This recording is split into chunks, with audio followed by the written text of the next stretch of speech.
The two of them.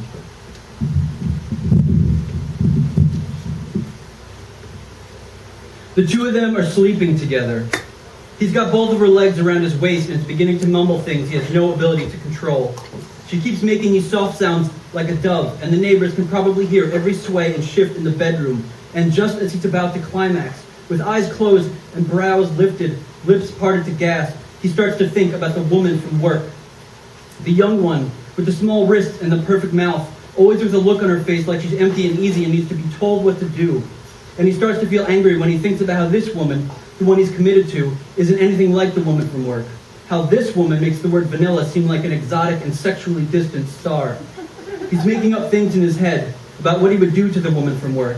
About the woman's necklace, a silver cross which she absolutely puts between her lips to suck on at her desk. About how he'd bend her tiny body over the photocopier, and later, she'd be fired for the 76 unrecycled pages left in the machine with their vague prints of a blurred neck and open mouth, recognizable only by their pigmentless crucifix blown bright white against the scanner's glass. He thinks about how he doesn't even want to love, let alone does he love anyone. About how there's no longer any way for him to remain a person that is faithful if this is what he thinks about during sex. Right now, and in this moment, there doesn't seem to be anything more right, more moral in this world than to tell the woman he's committed to that it's over. He starts to think about the woman from work again, about her throat flushed pink from his squeezing hands, and there he is, giving it as hard as he's allowed to, in bed with a woman he's just realized he doesn't even care about, when he turns his head to moan or groan, and he says the wrong name. And oh God, is he sorry. The man sits up and back onto his ankles and puts his hands over his face. He shakes his head back and forth like a burning dog, trying to manage enough I'm sorry's to make up for this thing he just did. But it's strange, because she just sits up and scoots her back to the wall and looks at him, more concerned than angry, and like nothing in their world has changed. He gets up and drags the sheet with him, knots it above his hips, then puts both hands on the open bedroom door's frame. She gets up from the bed, wearing nothing, and wraps her arms around him and says that it's fine, it's just fine. She smiles and kisses his neck, and he starts to think long and hard about the mistake he's just made. I'm so sorry, he says. But what happens is she says she liked it. She liked hearing him say someone else's name, and for a minute, there was nothing more pleasurable than having him inside her while he was thinking of someone else. And what she says next, about what she's wanted but has been unable to ask for, makes him feel differently about words like used. He thinks maybe it could work out. All that thinking about the woman at work, he doesn't have to feel bad about it anymore. The allure of being alone to do whatever he wants with whoever he wants suddenly disappears when he realizes that this woman wants all of it. He asks her what she meant, and it's okay, she says. She means every word. There's something about him wanting something so badly, about how to him she's not a person anymore, but an object serving the purpose of his satisfaction. She says it makes the inside of her head feel hot and small and dizzy. They lie on the carpeted floor together, and she speaks quiet and warm into his ear, and the wet click of her lips is like insects, and he thinks, maybe I'll remain faithful after all. The whole rush of sleeping with the woman from work has flown high in his mind. It can now, finally, level out.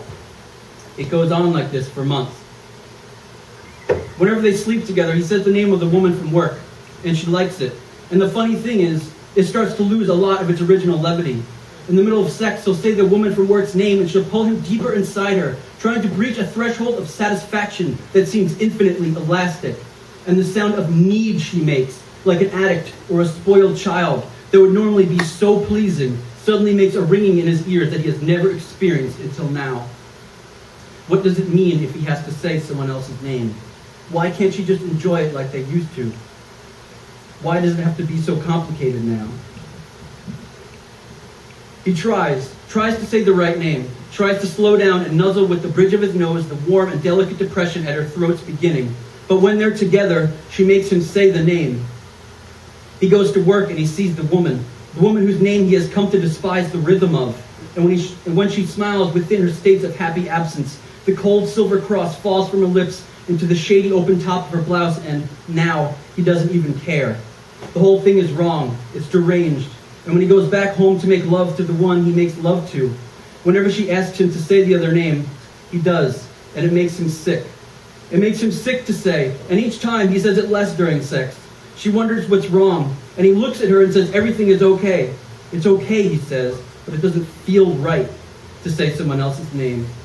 And she frowns. There's a lot of arguing after that.